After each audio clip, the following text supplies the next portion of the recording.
لان ورساله لارن سلوت في معايير للانديه الكبيره. هي رساله واضحه لشخص معين او للنادي ككل؟ للنادي ككل، هو حقه لانه اسطوره، فلازم حق النادي عليه وهو ماشي يقول وجهه نظره ورؤيته.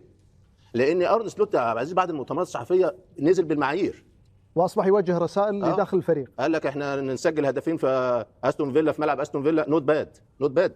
نوت باد. انا بقى لو مالك الصراحه يا عبد العزيز، لو مالك النادي اهو كارت احمر لارن سلوت. انت جبتها من وين البطاقه؟ معايا، كنت جايبها معايا. الجمهور مره طلع كارت اصفر عشان زياده اسعار التذاكر.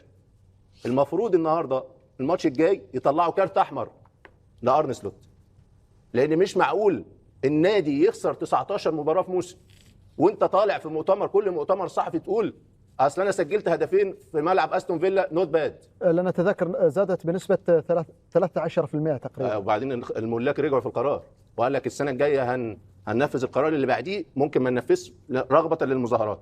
فالاولى النهارده ان انت تحافظ على هذه المعايير، على هذه المعايير يا كابتن عبد العزيز. الفريق قلنا لك 19 مباراه هذا الموسم خسائر.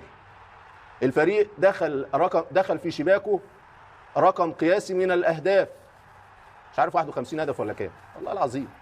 وطالع ده اصلا انا بتابع المؤتمرات الصحفيه بتاعته، فاهم؟ والاخطاء بقى كل الماتشات هي مش عارف بيروحوا يتمرنوا بيعملوا ايه.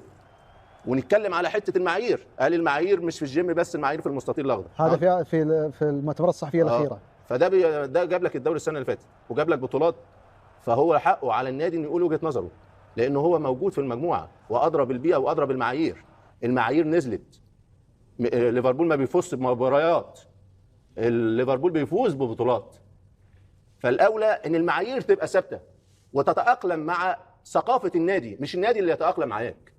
النادي واخد دوري السنه اللي فاتت بالمجموعه بتاع كلوب، وزودك بصفقات نص مليار دولار، مش عشان ياخد المركز الخامس ولا عشان يشارك في دوري الابطال، هو عشان ينافس على لقب الدوري ويحافظ على لقب الدوري اللي انت فقدته في شهر ديسمبر وفي شهر يناير، او ممكن دوري الابطال. ويجي يقول لك انا هعالج اخطائي الموسم القادم. النادي لازم يغير المدرب ويرفع له الجمهور، يرفع له كارت الاحمر اخر ماتش ليه في الانفيلد، عشان الموسم الثاني او الموسم الجاي ما يبقاش زي هذا الموسم.